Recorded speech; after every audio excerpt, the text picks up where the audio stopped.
Bago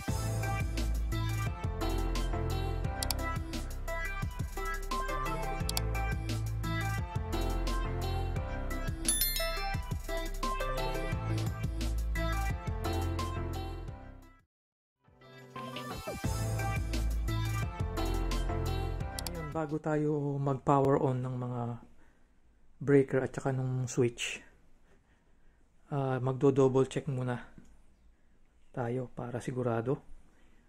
Ito munang sa solar panels, positive, negative. Dumaan dito sa breaker. Naka-off itong breaker ngayon. Kaya yung positive, ito yung positive, pumasok doon. Ito yung positive tsaka negative. Na-test ko na natin to kanina, kaya meron nang nagre-read na 86.4 volts. Yun nga lang, naka-off pa yung linya, hindi pa to pumapasok sa inverter. Dito naman tayo ngayon sa battery. Connection na positive, yung pula. Naka-off itong breaker. Yan yung pula hanggang sa dito sa positive ng battery. Yun namang negative sa side, sa kabilang side. Nakakonect na rin. Kaya yung negative na cable, ito na. Ito. Ayan. Mahigpit lahat nung i-double check din kung mahigpit lahat, kung walang umuuga. Dito naman tayo ngayon sa AC out. Ito yung nakakabit na yung neutral tsaka yung grounding. Ito yung sa live side, dumaan dito sa 16 amperes na circuit breaker. Naka-off pa rin to. Tapos ang out nito dito sa may temporary kong saksakan. Ayan. With USB. May USB ano na to. Pwede mag-charge ng mga cellphone. Ngayon yung pinakahuli, yung isa AC input. Meron na rin tong grounding o yung earth. Live at saka neutral. May circuit breaker. Ngayon, ito hindi pa to nakasaksak sa kuryente. Ito yung last natin na gagawin. Ngayon, lahat ng connection ay okay. Yun ang importante bago mag-switch on ng mga breaker at saka ng switch. Na-test na natin lahat ng connection, okay. Ang una natin ngayong i-on na itong battery. Ito ang palaging nauuna sa mga connection na i-on para ma-detect nitong inverter yung battery, kasi ang system nitong inverter ay 24 volts. Kaya ngayon, i-on ko na yung battery. Ganyan lang yan.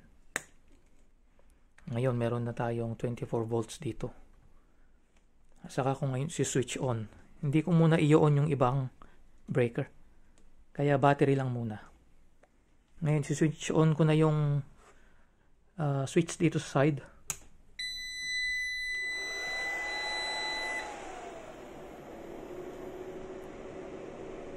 Ayan, naka-on na yung nag-on yung output.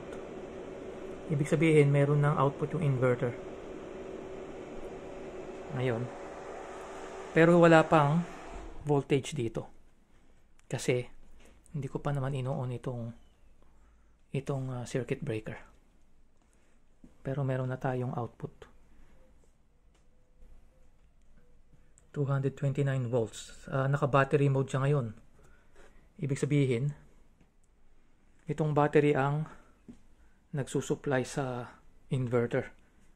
Yung naka-built-in na inverter dito sa hybrid. Kaya kung makikita ninyo ngayon, ang input wala. Wala pa yung input kasi hindi pa naman natin ino-on. Kaya ngayon yan, live na yan. Isi-switch on ko na ito ngayon. Kaya ngayon, itong output na ito ngayon ay live na. Meron na itong 228 volts. Ngayon, tetestingin ko muna pala itong AC. At dahil dun sa part 1, hindi ko na ipakita sa inyo yung paanong gamitin yung AC, yung karamihan high voltage. Ngayon, pipiliin lang yung AC. Ayan, nakalabas naman sa display yung AC. Ngayon, ito, hindi po pwedeng madikit dito pag nagtetest kayo ng AC. Ang itetest natin ngayon ay itong AC out. Ito. Tsaka hindi pwedeng nagko-cross yung test lead. Hindi po pwedeng naggaganyan kasi mag-short circuit. Kaya ang pag-test nito ngayon, baliktaran ito. Ayan, naka-AC tayo ngayon. Baliktaran. Ayan, nakalagay sa live at saka neutral. Meron akong nare-read na 228 volts AC. Parehas nung nandito sa display. 228 volts. Kaya okay tayo sa output ngayon. May makikita kayong high voltage na sign doon, ibig sabihin delikado. Kaya yan. Tsaka huwag nyo hinahawakan yung metal ng test lead.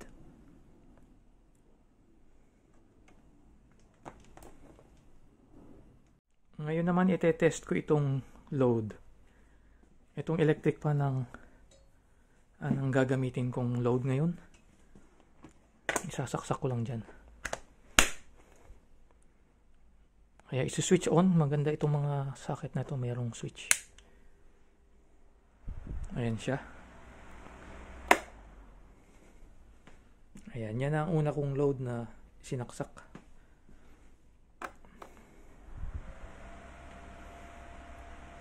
Ayan. Kaya live na to ngayon, ibig sabihin, ang gumagana ngayon ay yung battery. Pinapaandar niya yung inverter.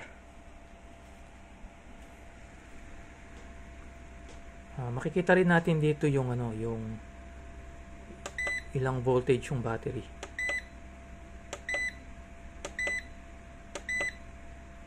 24.8 volts ang battery ngayon.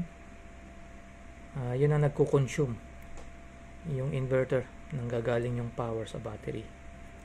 Kaya ito nagpa-flash yung AC, inverter ang gumagana.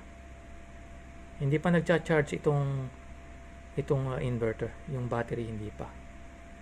Kaya ngayon gumagana na yung inverter natin sa load. I-on ko naman ngayon itong solar panels.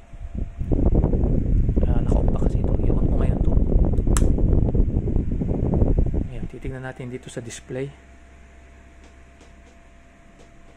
Ayan, na-detect niya na mayroong solar panel. Pero hindi pa niya kina-charge. Nasa settings ito ngayon. Kasi pagka factory default, ang pinaka-priority lang ito ngayon ay battery to inverter.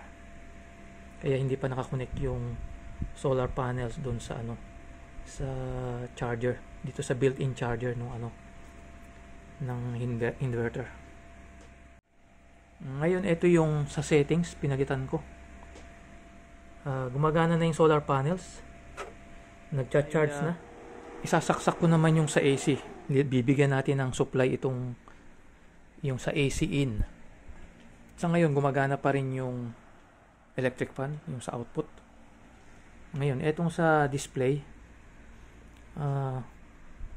nagcha-charge yung solar panels, kina-charge na yung batteries. Tsaka itong battery naman, tsaka yung panel, sinusupply niya yung load. Ngayon, i-on ko na yung galing sa grid. Ito galing sa grid, ito yung galing sa grid. Kaya isasaksak ko ito ngayon. Switch on. May nag-click. May narinig akong nag-click. Ngayon, nag-bypass mode. Itong inverter. Iba pa yung settings nito. Kaya yung AC, yun yung grid. Pumasok pa dito sa dumiretso sa inverter, dito sa load.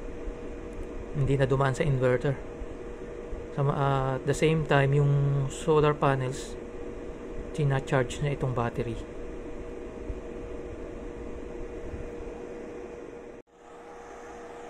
Ngayon meron na yung solar panels natin. Meron na siyang 88 volts na sinusupply.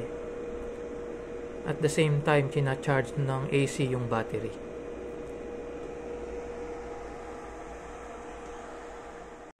Ngayon na ipakita ko na sa inyo yung lahat ng wirings nito. Hindi naman mahirap kasi ito lang yung sa panels, yung sa batteries, ito yung sa output, yung papunta na sa load, at saka ito yung manggagaling sa grid. Ganyan. Ang kagandahan nitong inverter na ito, itong hybrid, ay wala nang gaanong wirings. Wala na yung mga kung ano-ano pang kinakabit. Basta ito na lang, itong hybrid, yung batteries, at saka yung solar panels. Kaya yun na, nandito na lahat. Kaya recommended ko itong gamitin dun sa mga gustong mag-DIY at mas mabilis ikabit. Sana may natutunan kayo dito sa aking video. Sa susunod na mga videos ko ay kung paano i-set up, kung ano ang gusto ng mga user. Yung pwede yung solar only o yung AC priority, pwede rin yung UPS mode. Nandun lahat sa mga next videos ko. Maraming salamat po sa panonood ng aking video and subscribe.